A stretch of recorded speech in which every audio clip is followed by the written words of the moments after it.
Okay, hello, brothers and sisters, Gloliv. Welcome to 40 day morning devotions, morning checking out, doesn't it? Morning marathon for happiness to empower you every day for happiness. So we are reading holy scriptures, world scriptures from different religions, and get inspiration and power for all day. Let's start it. One way to prove the existence of God is by observing the abundant evidence that God is trying to promote world citizenship and the concept of the world as a one nation. Can you find a certain universal ingredient in religion that encouraged loyalty beyond the level of the nation or race? That evidence alone is sufficient for us to recognize the existence of God, who through the course of history has been promoting unity. So we're reading now about the evidence of God's existence, and let's start with reading further evidence for God within the self. I cannot see him, nor word reveal him by the sense, austerity, or words. He is not known. When the mind is cleansed by the grace of wisdom, he is seeing by contemplation the one without part. Munka Upanishad, Hinduism. And go further with another fourth scripture. The thing that is called power is eluding and vague. Vague and eluding, there is in it the form. Eluding and vague in the are things deep and obscure, and it is the essence. The essence is very real. In it are evidences. From the time of old until now, its manifestations are remain, by which we may see the beginnings of all things. How do I know that the beginning of all things are so? Through this tower, the Ching Tao. And next one. As the Holy One, I recognize thee, O wise Lord. When he came to me as good mind, the silent thought taught me the greatest good, so that I might proclaim it. Avesta Yasna. Zoroastrianism. Yeah, interesting. Who knows truly and who will be declared? What path lead together to the goal? Gods. Only their lowest aspects of existence are seen, who exist on supreme mystical planes. Read Veda Hinduism. And further, reading world scripture. Okay, wait a second. Technical adjustments. Uh-huh. Teaching. Okay. Confucius said, the power of spiritual forces in the universe, how active it is everywhere, invisible for the eyes and impalpable to the sense. It is the inherent in all things, and nothing can escape its operation. It is the fact that there are these forces which make men in all countries fast and purify themselves, and with the solemnity of dress, institute service, and sacrifice and religious worship, like the rush of mighty waters, the presence of unseen power is felt, sometimes above us, something around us. In the book of Songs, it is said, the presence of the Spirit, it cannot be surmitted. How may I be ignored? Such is the evidence of things invisible that it is impossible to doubt the spiritual nature of man. Doc- Doctrine of the mean Confucianism. Further, let's go with the teaching of Messiah Second Coming, Sun Myung Moon. Before I came into being, God exists. Before I was able to think about God, God exists. God rules over my whole being, including my senses. This is the most important key to understanding. It is the principle that experience precedes understanding. We do not know what would it until we first cold. First, we feel the cold water, and consequently, we form a notion of cold. Likewise, to know that God exists, you should feel His presence in you very self. To what degree do you experience God? To what degree does your actual experience confirm God's existence? That is the question. God is alive. So, is the devil? How do you know that God exists or that the devil exists? Communism and philosophy in general raises this question. It is the philosophical argument of idealism versus realism. In the latter perspective, anything invisible is not real but merely an abstract idea. Even the conscience is the thought of a mere concept. It is the same with love.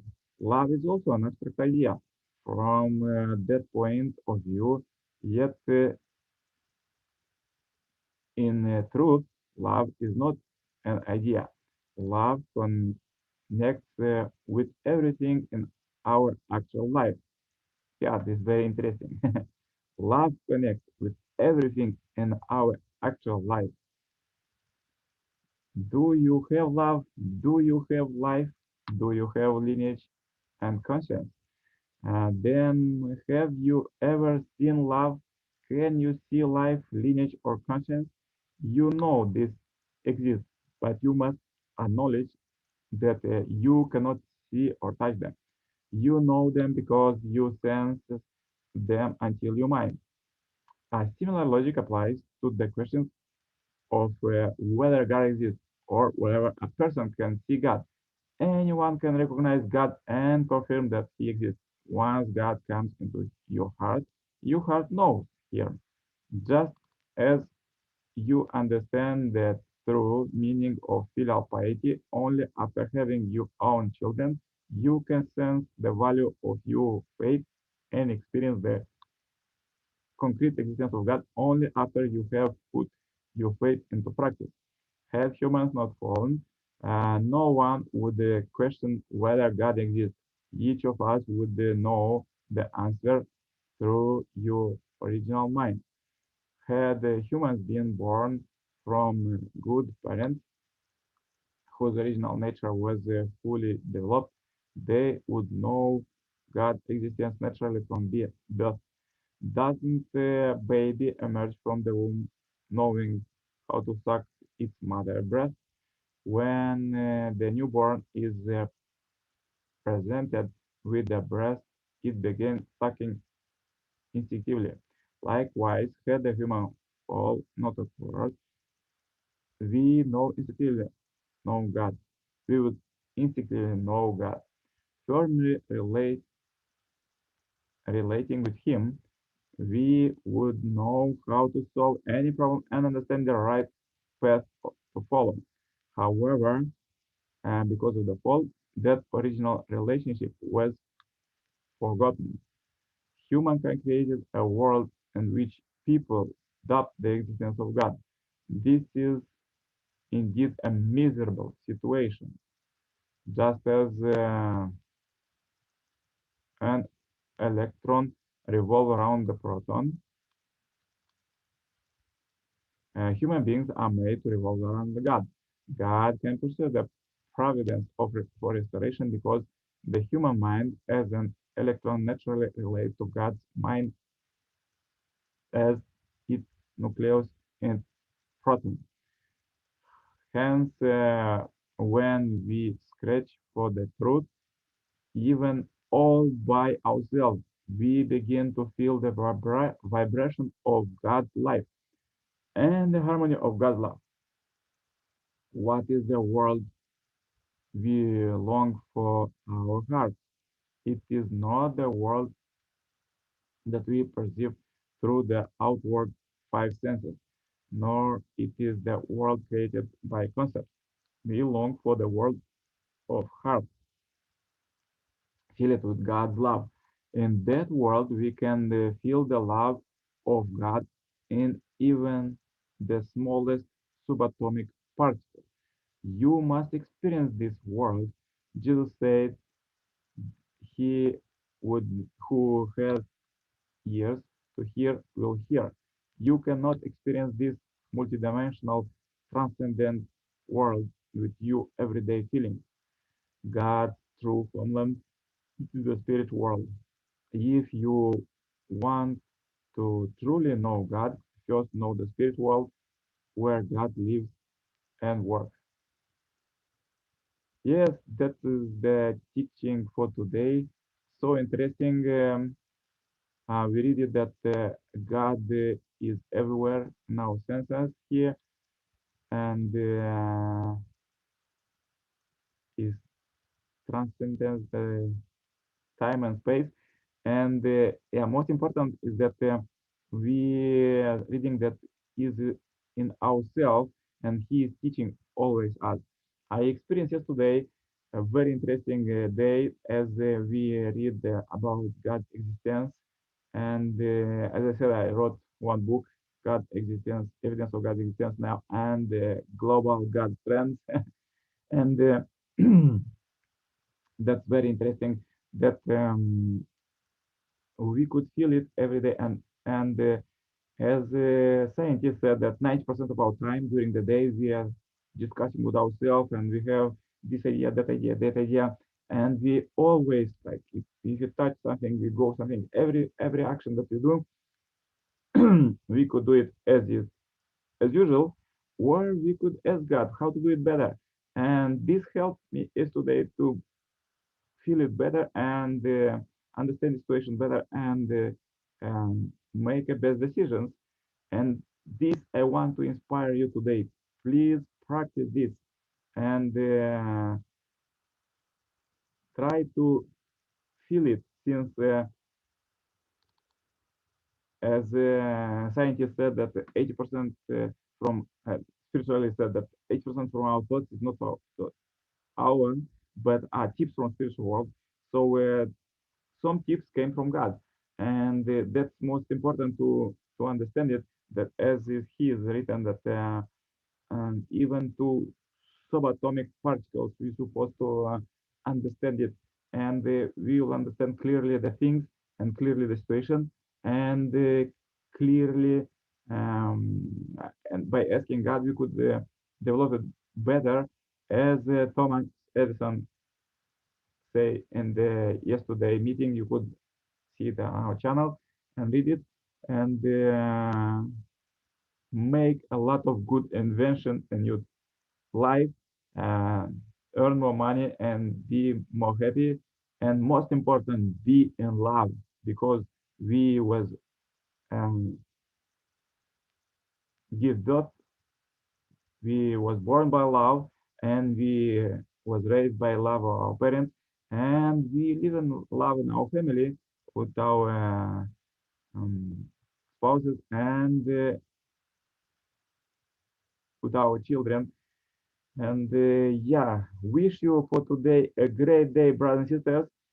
Please practice this, what we're reading in this great world scriptures, and have a really good day and salvation by these words today.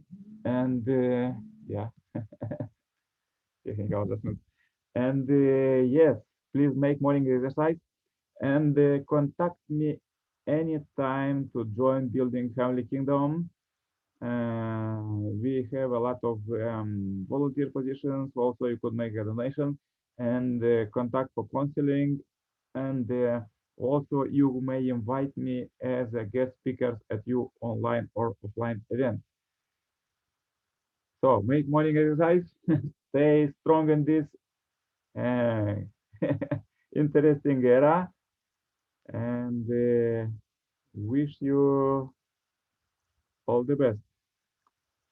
Contact me anytime in WhatsApp. There is a telephone number in the description. Bye bye. Sayonara. Arrivederci. Всего хорошего.